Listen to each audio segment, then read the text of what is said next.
بسم اللہ الرحمن الرحیم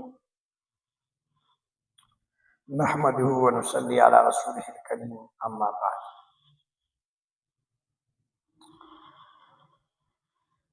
حضرت ابو ہریرہ رضی اللہ تعالیٰ عنہ راوی ہیں، روایت کرتے ہیں کہ رسول اللہ صلی اللہ تعالیٰ علیہ وسلم نے ارشاد فرمایا،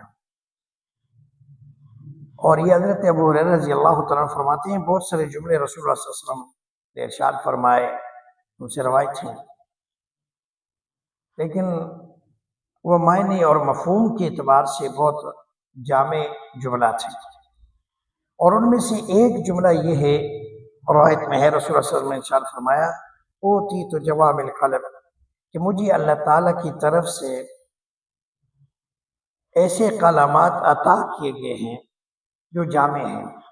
یعنی جن کے الفاظ تو تھوڑے ہیں، مختصر ہیں، اب بولنے میں مختصر ہیں، لیکن اپنے معنی اور مفہوم کے اعتبار سے وہ بہت بلند اور بالا ہیں اور بہت زیادہ ہیں۔ اس لیے فرماتے ہیں کہ جوامع الکلم جو ہے وہ پورے لفظوں پر محیط ہوتے ہیں اور اس کی تشریحات بہت لمبا ہوتی ہے۔ اور پہلا جملہ ارشاد فرمایا جو شخص کسی مومن کی بے چینیوں کو دور کرے گا، یعنی کسی مومن کے بے چینیوں میں سے کوئی بے چینی دور کرے گا، پریشانیوں میں سے کوئی پریشانی دور کرے گا، ایک مسلمان ہے وہ پریشانی کے اندر گرا ہوا ہے اور دوسرے مسلمان ہے اس کو پریشانی سے نجات دے دی،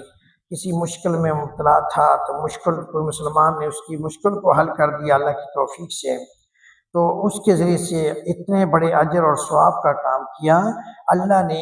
اس کے بدلے میں قیامت کی سختیاں اور بے چینیوں کو اس سے دور کر دیا،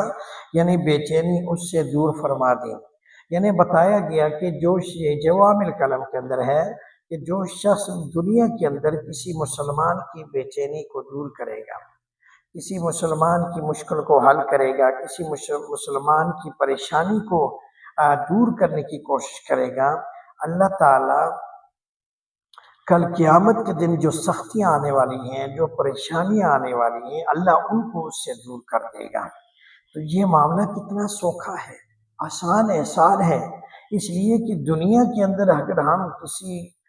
کے لیے اگر اتنی محنت کر لیں اور کسی کے لیے اتنی تھوڑی سی کوشش کر لیں کہ دوسروں کو سختیوں سے بچانے والے بن جائیں